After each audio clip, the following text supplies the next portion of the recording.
show and launching our own mini reality show about life after America's Next Top Model, and it's called Modelville. And we're going to follow 5 of your favorite top models as they move into a house together here in New York City to see them trying to make it as models in this city after the show. We were talking with Bianca, who's now kind of, is there a court case happening now? The case is still pending right now. The island recently was in a bad hurricane and the whole island is shut down. So we were supposed to meet September 17th, but we rescheduled until December. So. Okay, so you are facing a trial now. I want to ask how your modeling career is going. Are you able to have a modeling career with all of this happening? Well, I missed a lot of work, and I've never missed a job before, but I've been working so much, and since that incident, it slowed down a bit, and then I was at home with my mom, and I didn't want to leave. But for Fashion Week, I was like, you know, I have to get back out there. So I did Fashion Week, and I'm getting back into my agency has been, like, so supportive. What agency are you with? Major Model Management. Major Model. That's a big agency. Yeah, they've been so supportive. So this Modelville thing, I think, is going to be really good for you to get your life back on track. Yeah, right? Definitely. Okay. Now we're going to move on to Renee. After Top Model, you moved to Los Angeles. Yeah. Yeah, and tell me how that was, because I know it wasn't easy. I know you were wanted to save some money because LA's expensive. So you moved where? Well, actually, I first went there, and my son stayed with my husband, and I lived with a girlfriend for about 2 or 3 weeks while I was looking for a place. And I ended up finding a place. It was cheap rent, but I don't know LA because obviously I've never lived there.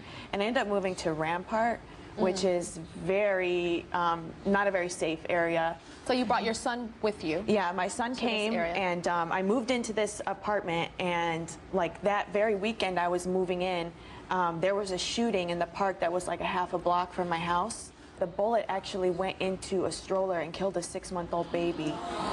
And at that point, I was just... I'm thinking, what does that make you feel like? As a mom, you have your baby that you moved into this unsafe neighborhood, and a baby gets killed, like, so close. Yeah, and I really, you know, I didn't know anybody there, and I'm sorry. And it was so hard. I was sleeping on a couch because I had no furniture. And so my son and I were just sleeping on this little couch and in this apartment with no TV, nothing, just... And so it was hard in LA. What did you end up doing? Well, I ended up moving back to Maui because the writers went on strike, and I was really pushing for acting. So I moved back to Hawaii. And is there modeling in Hawaii? No. No. So you need Modelville, right, and to be here in New York City in the heart of fashion. Very much, because this is my passion. This is what I want to do, and it's good to have the support from you to be able to get me back out here again. I really appreciate it. Well, you had a special gift on Top Model. You're a really, really good model, so I'm happy that you're here. Thank you. Yeah. Now, Miss Dominique. Yeah.